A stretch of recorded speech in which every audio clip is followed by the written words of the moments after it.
নমস্কার, আমি এসছি এখন ত্রিকুট পাহাড় এবং সেই ত্রিকুট পাহাড়ে বেড়াতে এসেছি।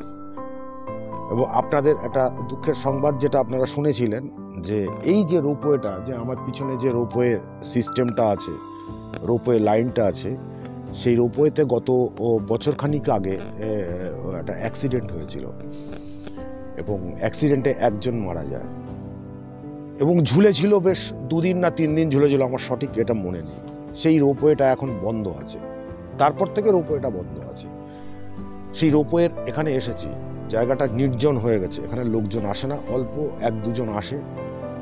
আর আপনারা জানে তো এখানে একটা বাঁদরের উৎপাত আছে, যার জন্য এই লাঠি নিতে হয়েছে, আমার এই লাঠি নিয়ে বেরোতে হয়েছে বাঁদরের উৎপাতের জন্য।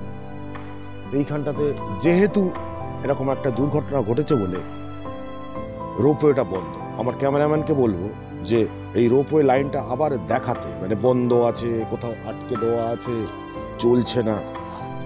যাই হোক, এই ভিডিওটা আপনাদেরকে তুলে ধরলাম, কেমন লাগলো বলবেন কিন্তু।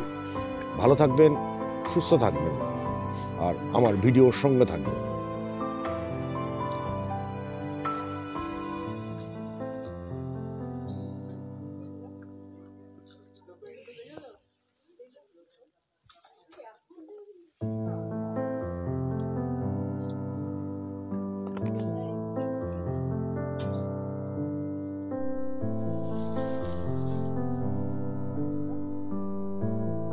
ওই দেখুন কিছু লোক আছে যারা এমনি ওঠার চেষ্টা করে, ওই যে রোপওয়েটা একদম মাথায় উঠে যেত, অ্যাকচুয়ালি ওইখানটাতে 90 ডিগ্রি অ্যাঙ্গেলে উপরে উঠত।